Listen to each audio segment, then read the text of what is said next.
Dear Professor Nguyen, today I'm very glad to be here for sharing my opinion on Confucianism.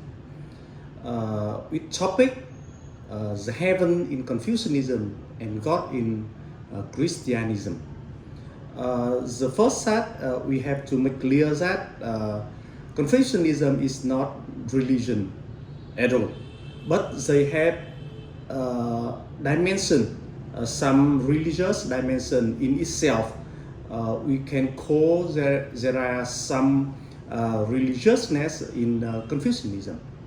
But we have to come back to Hegel and some researcher, some thinker who realize that Confucianism is not religion. The very famous is Hegel. He says that Confucius, the first subject of remark with regard to the Chinese respect the teaching of Confucius 500 years before Christ, which made a great sensation in Leibniz time. This teaching is a moral philosophy. Confucius has besides commented upon the old tradition principle of the Chinese. His high moral teaching, however, gave him his great fame, and that teaching is authority most esteemed in China. So we can see very clear that Hegel realized that Confucianism just ethics system, and what Confucius said is just moral philosophy at all. And we can see Max Weber opinions. Max Weber said that Chinese language has no special word for religion. There was doctrine of a school of literature and rights without distinguishing whether they were religious or conventional in nature. The tension between sacred and secular law, which exists in the Occident, Islam, and India, was completely absent in China. So from Hegel and Max Weber, we can see Confucianism is not religion. And we can prove that absolutely in Confucianism, especially in Confucius and Mencius thought, there are lack of concern for afterlife. Confucianism doesn't focus on afterlife, and we know that afterlife there are two kinds of afterlife. The first is samsara, and the second is just. What is samsara?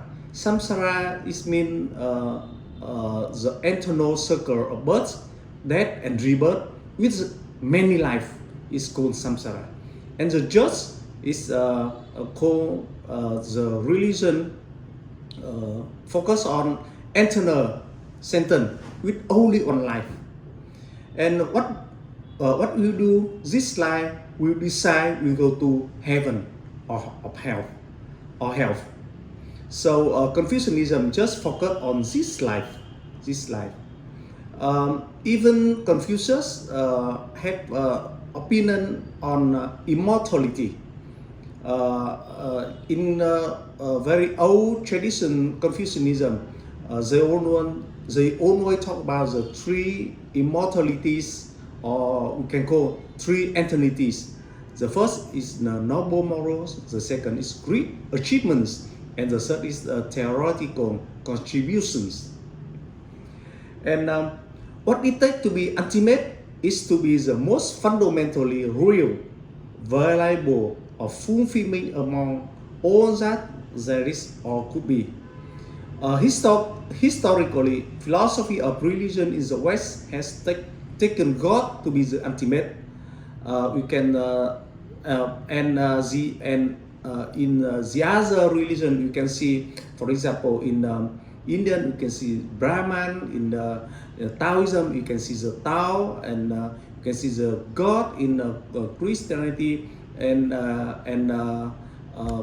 and a lot of that concept of ultimate, and we can see the heaven, or in Chinese the Tian.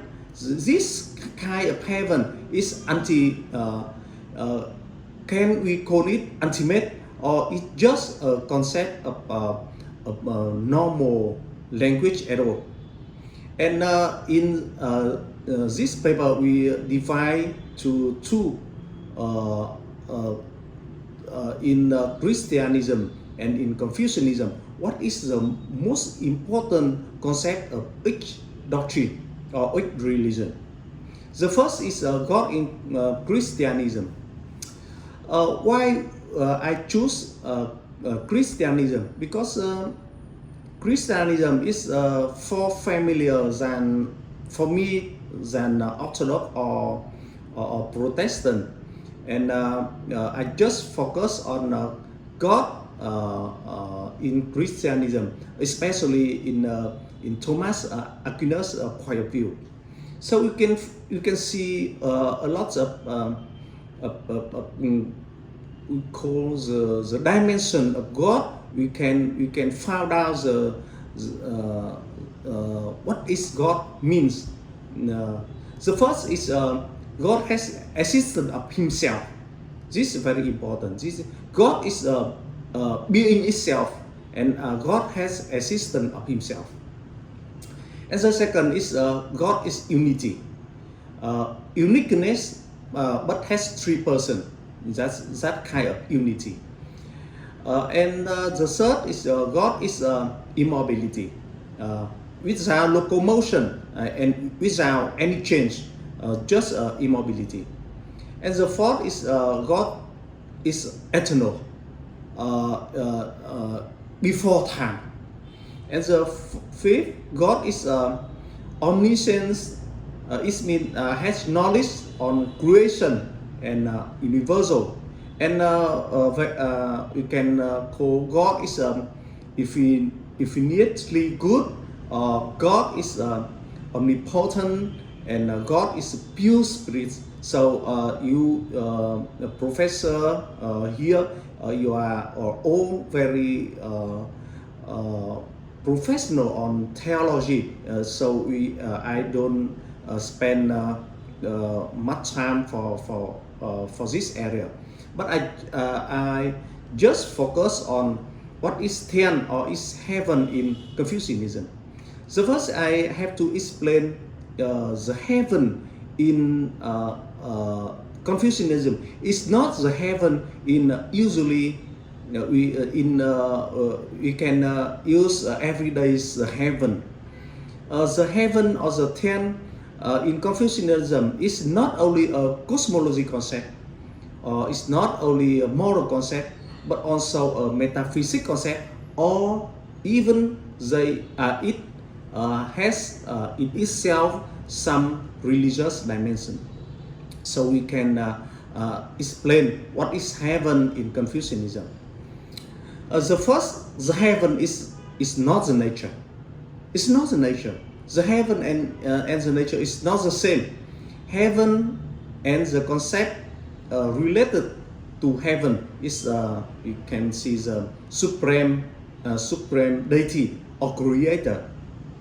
The concept of supreme deity in Chinese, the Shanti or God, has written in the classic poetry, such as and I fear God, or I, the little child, dare to describe the charge of God. And the creator, this in Chinese is Chao Zhe. This creator appears 7 times in the book of Transhumanism. Now used to translate the word creator in English. For example, above he delights in the creator. Below he has a friendly regard to those who consider life and death as having neither beginning nor end. The first is heaven is not the nature. And the second, heaven created human and all things. So you can see the universe and human are created by the heaven in Confucianism. We only know that according to Confucianism, the heaven gave birth to all things, or we can see the heaven here is much more like God gave birth to all things, but it's not clear how all things were born. We don't know. We don't know the proceeding. Yeah, the all of how it made. And the third is the heaven reward the good and punish the evil. In Chinese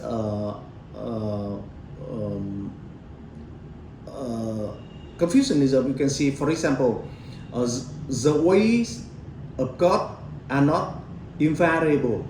On the good that He sent down all blessing, and on the evil that He sent down all mysterious.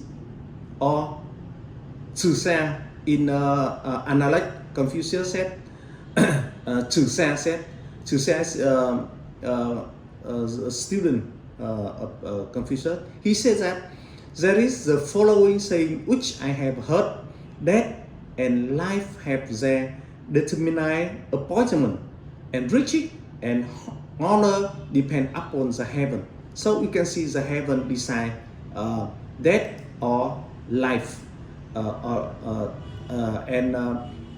rich or honor. It's all belong to the heaven.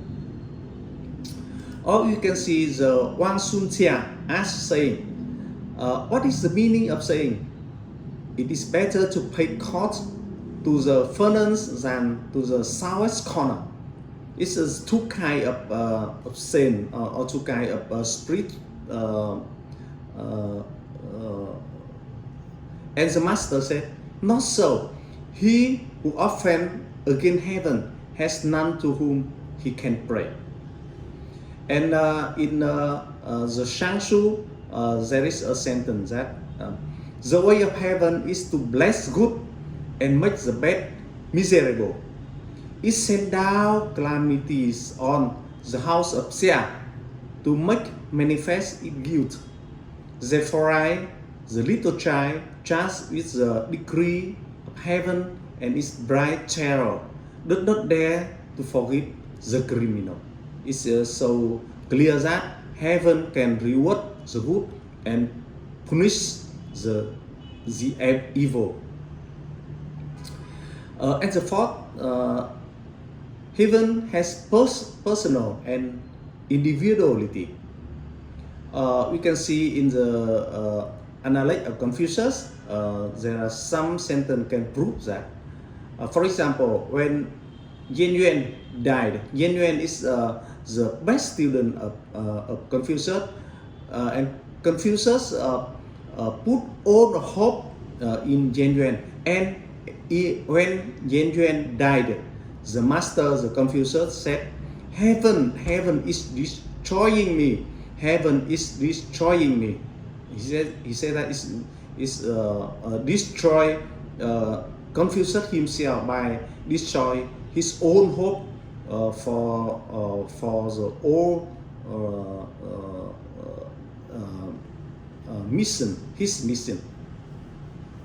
And when the master having visited Nanzi, very famous woman at that time, and his student Zulu was very displeased, on which the master swore, saying that, wherein I have done improperly, may heaven reject me.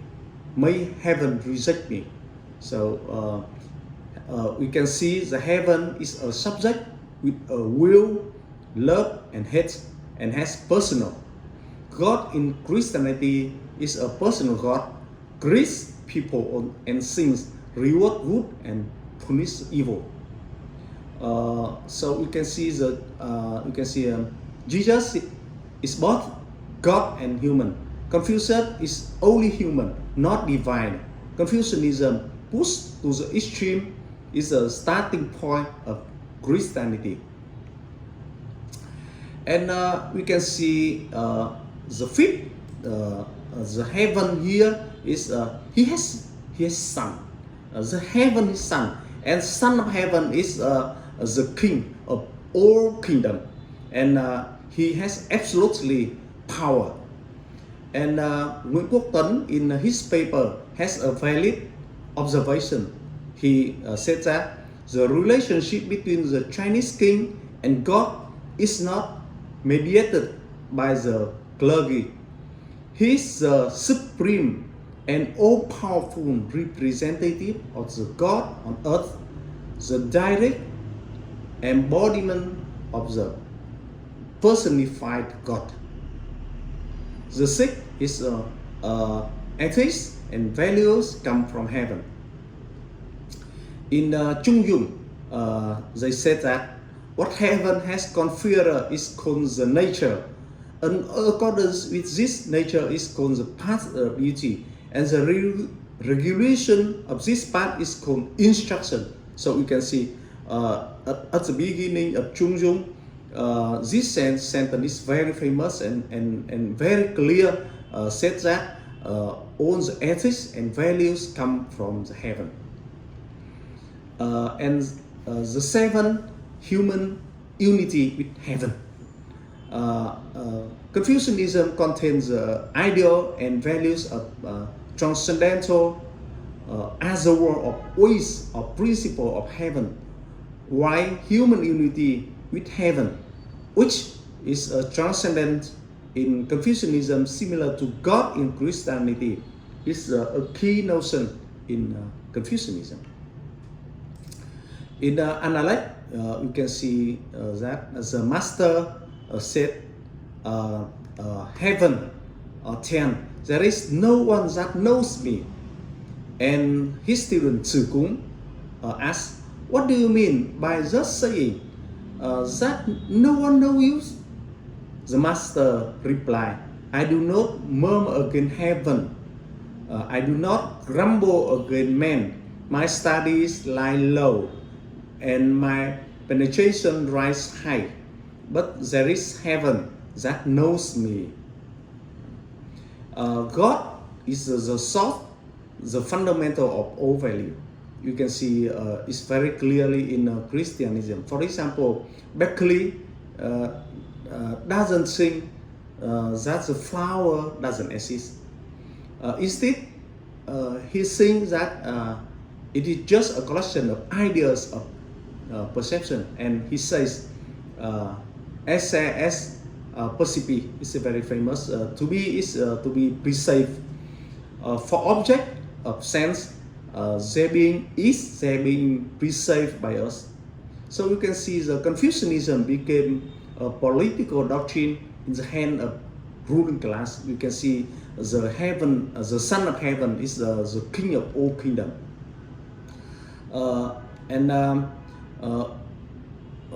In addition, during its expansion, Confucianism also incorporated the values of other religions, such as Buddhism and Taoism and other natural beliefs. For this reason, even though it was not created as a religion, the population has already been practicing Confucianism, embeds it in an indirect manner. So we can conclude that there are some similar points between Confucianism and Catholicism is the core concept of ultimate God or Tian, or God or heaven. Many people come from this perspective to solve the conflict between two sides, move forward to dialogue, to exchange. Besides, from Confucianism's standpoint, some contemporary New Confucians use it to try to prove that Confucianism is not lose any foreign religion in the spiritual activities. From Catholicism, some priests try to use core concept of Confucianism, especially concept of Tian or concept of heaven, to interpret the Bible for each Asia country for their missionary. But afterward, through two concepts, Tian and God, we know that in every civilization, human always need or demand to think about to gain or to follow the ultimate is my paper. Thank you very much.